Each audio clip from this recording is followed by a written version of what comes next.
अस्सलाम वालेकुम। 10th class आज हमारी मुतालिया की क्लास है जिसमें हम सबक नंबर 3 तारीख पाकिस्तान पढ़ रहे हैं। कल हमने सबक का आगाज किया था तो हमने बताया था कि जुल्फकार अली भुट्टो ने अपने दौर में आके क्या क्या इस्लाहात की। आज उसे मजीद आगे पढ़ेंगे।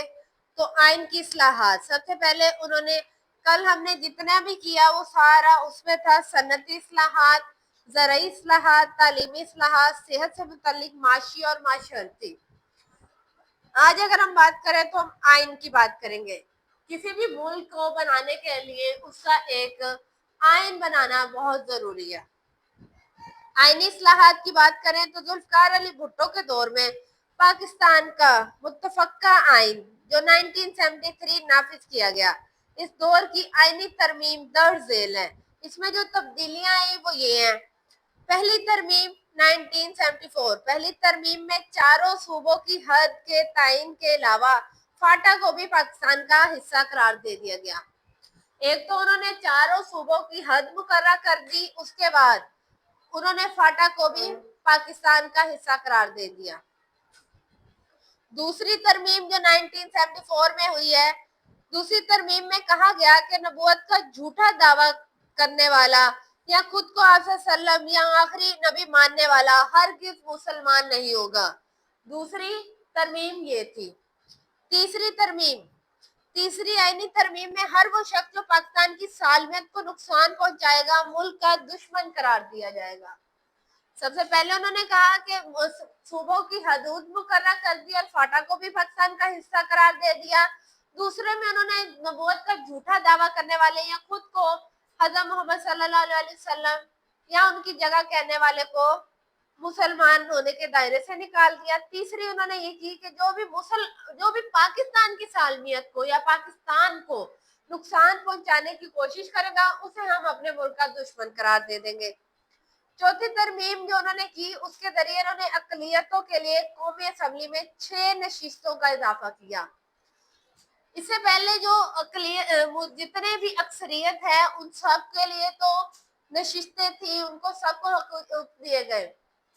जैसे कि पाकिस्तान के झंडे में सफेद रंग जो कि अकलियतों को जाहिर करता है, वो सारी कौमें जो थोड़े नंबर में हैं, थोड़ी अमाउंट में है, उनको अकलियतें कहा जाता है। उनके लिए इन्होंने असेंबली में 6 नशिस्तें मुकर्रर कर दी कि उनके लिए इजाफा कर दिया कि ये उनकी हैं और उन्हें भी इस चीज का हक है कि वो भी सियासत में और इक़्तिदार में हिस्सा ले सके। पांचवी तरमीम में ये कहा गया कि रुकने कौमी असेंबली या आम इंतखाबात में हिस्सा लेने वाला एक वक्त सूबे के गवर्नर नहीं हो सकता।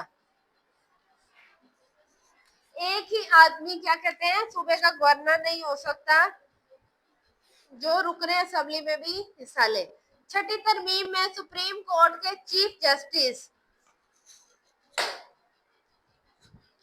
छठी तरमीम में सुप्रीम कोर्ट के चीफ जस्टिस और हाई कोर्ट के चीफ जस्टिस की मुद्दत मुलाजमत और रिटायरमेंट की उम्र का तयन कर दिया गया कि हाई कोर्ट और सुप्रीम कोर्ट में जो जजेस हैं वो कितने अरसे तक वहां पे मुलाजमत कर सकते हैं और कब उनको रिटायर किया जाएगा। ये छठी तरमीम थी। सातवीं तरमीम की बात करें तो उसके जरिए वजीर आजम को यह हक दिया गया कि वो मुल्की हालात को पेश नजर किसी भी मामले में रेफरेंडम के जरिए सदर को मशवरा दे सकता है। पहले तमाम इख्तियार सदर के पास थे, तो ये आइन में तरमीम की गई कि वजीर आजम भी किसी भी मामले में सदर को मशवरा दे सकता है। अब आखिरी इस्लाहात है इंतजामी इस्लाहात। जुल्फकार अली भुट्टो ने दूसरे ममालिक के सरबराहों के साथ अच्छे ताल्लुकात कायम करने और पाकिस्तान को अजीम कौम की सफ में शामिल करने के लिए 1972 में अफगानिस्तान, चीन और रूस के दौरे किए। भारत के साथ शिमला मुआहिदा किया जिसके नतीजे में 1971 की जंग के कैदियों को वापस अपने वतन ले आया गया।